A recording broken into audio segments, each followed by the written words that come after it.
Cara mendapatkan sertifikat dari Let's Encrypt dengan metode webroot. Kita jalankan dari mesin Linux ya.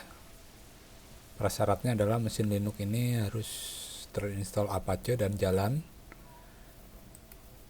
Kita coba lihat. Kita coba localhost dari browser ya. Jalan, dan kita harus tahu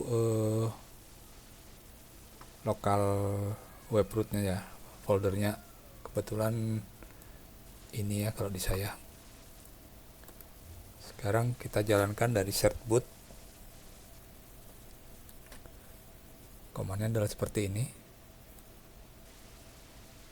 Untuk instalasi certbootnya itu bisa lihat di sini ya, sebenarnya di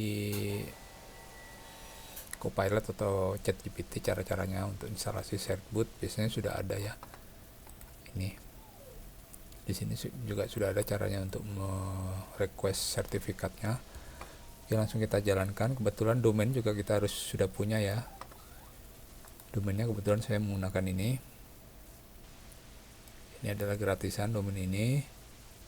Dan domainnya sudah dipointing ke IP public kita ya. Oh ya, IP publicnya juga harus mengarah ke host ini ya, ke mesin kita ini. Oke, untuk domainnya saya tunjukkan juga menggunakan ini, saya daftarnya sekaligus pointing DNS-nya ya di sini. Di dnsofred.org,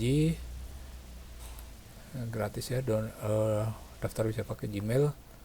Nah, ini kita tambahkan saja jika kita ingin menambahkan subdomain. Kebetulan saya pakai ini sudah jadi ya. Misalnya saya mau menambahkan baru di sini ya, apa misalnya ABCD apapun. Nah, dipilih domainnya apa, yang gratisannya di sini cuma sedikit pilihannya.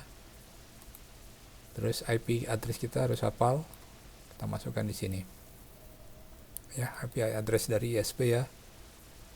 Terus oke ya, kebetulan saya sudah jadi domainnya ini ya. Terus untuk konfigurasi, kan IP public saya itu ada di router ya, sedangkan di Linux ini IP private ya, dilakukan port forwarding aja di router.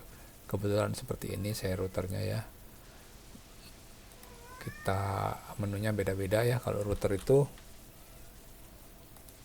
kita lakukan port forwarding aja, tapi port keluar harus port 80 tetap ya.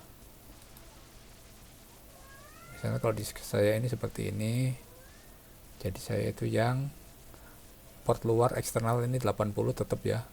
Port ke dalamnya ini IP host saya. Oke, seperti itu ya. Di sini ini kebetulan saya 2 kali port forwarding ini ke, jadi seperti ini. Kalau misalnya langsung ke host, ini bisa dibuat port 80 juga di sini. Tinggal diedit di sini, ini port 80 juga. Port 80, sedangkan ini adalah IP host IP Linux kita tadi. Oke. Untuk port forwarding sudah. Sekarang adalah untuk eksekusi sertifikatnya sendiri ya. Ini sudah beres semua, parameternya sudah kita kasih. Atau kita coba salahkan dulu ya parameter ininya, apakah ini .com.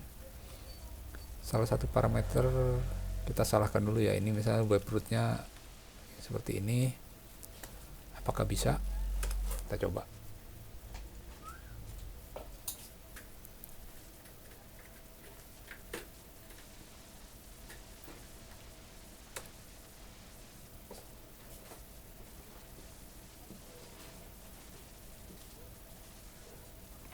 Ya, bisa juga ternyata ya. Jadi ini tidak terlalu pengaruh sepertinya untuk webrootnya ini, part foldernya. Cuman kalau ini nggak bisa disalahkan ya, kalau ini kita bikin asal tidak akan bisa. Fail ya. Oke, kita bikin lagi sekali lagi yang benar ya. Seperti ini. Oke. Karena tadi sudah renew lagi ya. jadi kayaknya nggak terbatas ya kita requestnya itu gratisan. Oke, filenya tersimpan di sini. Coba kita lihat filenya ya. Kita lihat date-nya dulu. Jam berapa ini? 4822. Oke. Kita masuk aja ke direktorinya. Let's encrypt leave b ls min la. Ya, sudah ada ya sertifikatnya di sini. 12.48 nya di pas ya, jamnya baru saja. Oke, untuk deploy-nya sendiri kita mau pakai di MikroTik rencananya, jadi kita coba nanti ya. Untuk sementara videonya seperti ini dulu. Untuk create-nya saja, sertifikatnya ada 2 ya, ini dapatnya full chain sama private key. Oke, ini bisa dipakai untuk web server kita atau server apapun yang membutuhkan sertifikat.